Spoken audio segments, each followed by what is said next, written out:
வாழ்க வளமுடன். ஆன்மீகத்தில் சிறுவர்களின் பங்கு.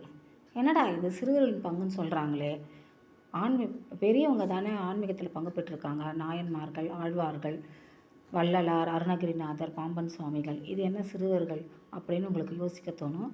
ஆமாங்க, நாயன்மார்கள், ஆழ்வார்கள் அவங்க பக்தியாலும் சிரத்தையாலும் எப்படி கடவுளோட பேரருளை பெற்றாங்களோ அதே மாதிரி தான் குழந்தைகளும் அவங்களோட பக்தியால் கடவுளோட பேரருளை பெற்றிருக்காங்க.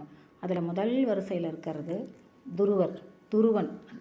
வானத்தில் துருவ நட்சத்திரமாக இருக்கிறார்கள அவரோட கதையை தான் நான் முதல்ல சொல்ல போகிறேன். அடுத்து பிரகலாதர், குமரகுருபரர், திருஞான சம்பந்தர், அந்த மாதிரி ஆன்மீகத்தில் பங்கு பெற்றிருக்க குழந்தைகள் ஸ்டோரி தான் இந்த பதிவில் வரப்போகுது. அதனால் என்னுடைய சேனலை சப்ஸ்கிரைப் பண்ணி வச்சுக்கோங்க. உங்களோட வரவேற்பு எப்படி இருக்கோ அதுக்கேற்ற மாதிரி தான் என்னுடைய இதுவும் நான் நல்லா கொடுக்கணுன்னு எனக்கு தோணுது. நீங்கள் என் சேனலை சப்ஸ்கிரைப் பண்ணி லைக் பண்ணி ஷேர் பண்ணுங்கள்.